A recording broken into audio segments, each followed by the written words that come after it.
Négociation de paix dont le président américain Donald Trump s'est emparé comme convenu après son retour à la Maison-Blanche. Il y a des discussions poussées ces derniers jours entre Washington et Moscou.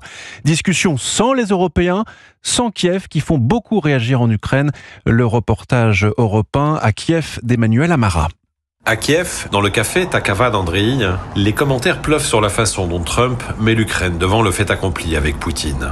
Bogdan, un enquêteur qui travaille sur les crimes de guerre russes, s'interroge sur les capacités de Trump à bien évaluer la situation. On ne peut pas décider du sort de l'Ukraine sans l'Ukraine. C'est un grand pays.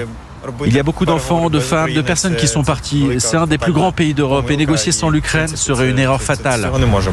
Katrina, qui travaille dans le marketing, n'attend rien de bon du président américain. Trump vient de devenir président.